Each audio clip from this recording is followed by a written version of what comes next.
How you guys doing today? It's Anthony Gangi, host of Tier Talk, and I'm going to discuss a very sensitive topic today. A question was asked of me of, hey Gangi, what happens when an officer gets killed on the job?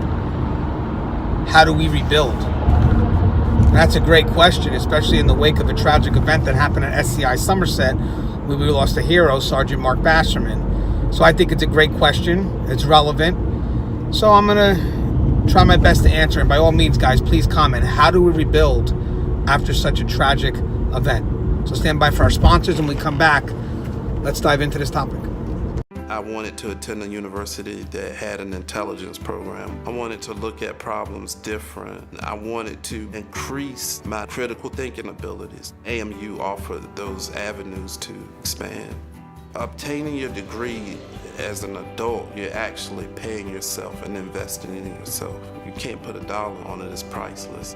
It's something that can never be taken away from you. American Military University. Learn from the leader.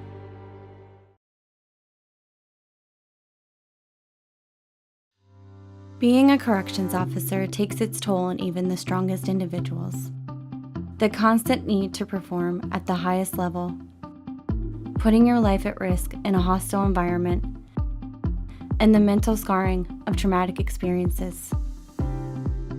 31% of corrections officers show symptoms of PTSD, and 66% of people with PTSD also suffer with a substance abuse problem. The Transformations First Responders program is specially designed to help veterans and officers heal from the grips of addiction and PTSD in a comfortable, supportive, and serene setting. You are not alone. If you have questions about the services we offer, give us a call at 866-762-8454 to get more information on this affordable and life-changing program. Thank you guys for listening to my sponsors. I appreciate it.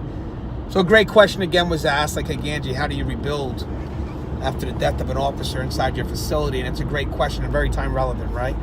You see what happened at SCI Somerset, lost an officer. North Carolina lost 5, Delaware lost 1. I mean, the list is growing. And it's a question that is not so easily answered. It's not. It's a question that really requires a lot of different perspectives. But with that said, I do like what SCI Somerset did, where they gave the officers a day off and support staff from other facilities came in to cover for those officers. And I like that. I like that a lot, because one thing, kudos to management, that's great. You're thinking about your people. You're giving them a day off to process, to adjust, and hopefully those officers take advantage of that day. If they have any concerns, they address it, they talk it out. But also show support. Like, we're a family behind that wall. And we're encouraged to be that family. We're encouraged to be as tight as a fist. And it's good to see the support staff come in, because it shows, it's not just words, it shows it. I believe 27 people volunteered immediately, and that's great. I mean, that shows the immediate love and support that we have for each other. And again, the day off, the officers need to take that to talk, to if there's something on their chest, they got to get it out. And remember, we talked about this before, about separating home from work and work from home. I believe in half of that. I believe home should never travel into work. But the other half, I disagree. I think that if you have concerns, you should be able to talk to your loved ones, because they're the ones that know you best. They may not know so much about the job, but they know you. And if you let the job affect you to a point where they no longer know you, they're not going to be able to help you, because they no longer know who you became. But again, you're taking this time to adjust, to process what happened. And it also is good if, when you come back, there's a team there of peer-to-peer supports to help lift that animosity.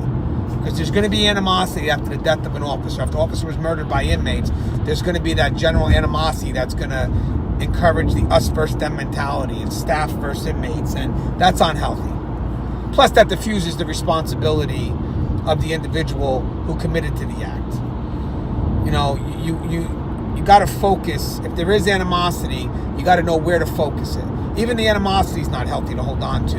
But in the meantime, the last thing you want to do is generalize it out to anyone that has a number. You want to be able to remember the individual who did it. and do your job still professionally. Because the last thing you want is to lose your job because you overreacted. Because then the inmates win again. That's a win for them. That's not, you may win the fight, but you're going to lose. Ultimately, at the end of the day, what is it, the war? You may win the battle, but you're going to lose the war. And you don't want to give an inmate that next victory. But again, you got to try to do what you can to lift that animosity, to lift that tension that's now behind the wall. So you do need a team to let staff debrief. And to be honest with you, you also need a team to talk to the inmates. You need a team to talk to the inmates to keep things balanced. And again, remember where to focus. If there's animosity, I'm not saying it's healthy to hold on to it, but the only way you're going to fix it is if you focus it where it needs to be focused. Another thing is, and this is the hard part, what makes it tough for us is that when we have the death of a loved one inside a correctional facility, someone that we respect, someone we hold in high regard, we have to go back into that environment where that death occurred. And there's so many triggers. Again, it talks about how we process that, how we adjust to that. But there's two approaches for us that we have to be concerned about. One thing is that we lost a loved one. And again, we encourage that family bond behind the wall. That motivates us, right? That motivates us to act.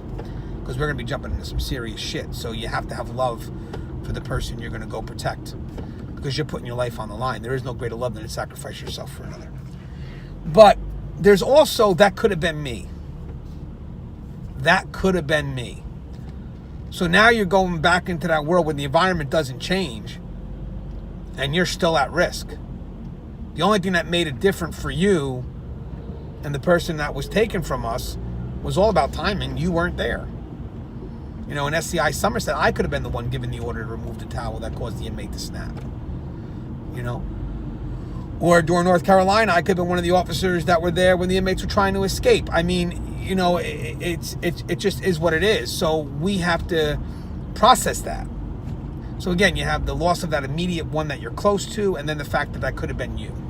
That you relate to that loss so much because that could have been you. That's someone that's like you, working the job that you're doing. So you have to be able to process that, and that could take time. That depends on the individual. Some people process it quicker than others, able to adjust. And again, you have to allow yourself to feel. We know that, right? Because if you don't allow yourself to feel, then you're going to kind of build up. And then when you explode, you won't be able to know what the issue is anymore because you kind of just compounded things. But there's something else that needs to be done after the death of an officer. And this is hard. Death of a staff member. And this is hard. This ain't that easy. But you can't find yourself defeated. And I guess to try to draw a picture on this is that you can't have your head down. You got to motivate yourself to continue with that mission, to protect and serve. And that's hard. That's hard, especially when you don't feel that people are behind you. And that's where management needs to come in. I said I like the first step from SCI Somerset. I can't complain because it shows their support. And then, of course, the support from your peers, your support. And it shows that you're loved, that you're not alone. And that should motivate you to kind of keep your head up and continue with that mission to protect and serve.